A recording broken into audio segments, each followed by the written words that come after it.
Hey now, guys. Okay, I'm investigating lots of things. Um, Today I'm looking at the Shiva Lingam, the Shiva Lingam, the Stupa, and the Yoni. Okay, now mostly when we see a lingam, okay, we're only seeing the lingam sticking above the yoni from about here, and depending on where it is in its stroke, okay, we see something like that. A lot of times they're multifaceted, okay, because remember they're from a square, okay, not a round, they're from a square. So, normally we see the lower end of where the cutters were sitting, okay, so essentially sitting like that. Now what happens is, okay, we see normally too with the lingam. Most of the times we see the lingam sitting in the yoni just like that, okay, and it has to be anchored right down through the yoni and through the stupa into the ground, okay, or into more stone. This way, this does not move a micron.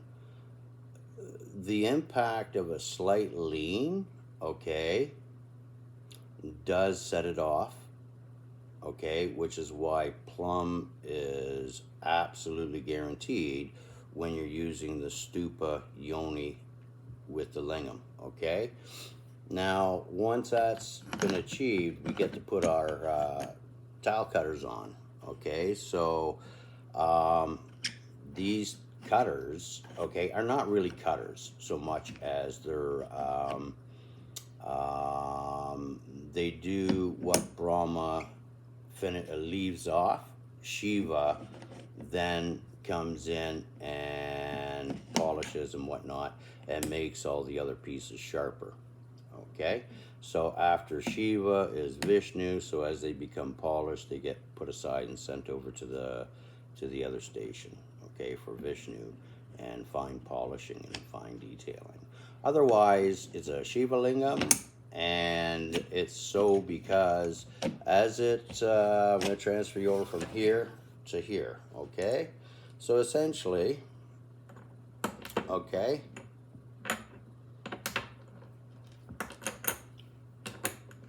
what's going on is the lingam sits above, okay, and the cutters sit on top. Now as the cutters sit on top, okay, and the water pressure is applied, it's going to slowly raise these cutters up on an angle. Okay, so I'm going to do a little assembly here.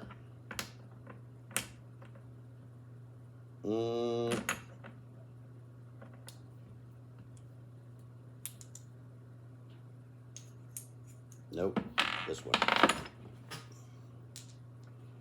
There we go, stonies on the unis.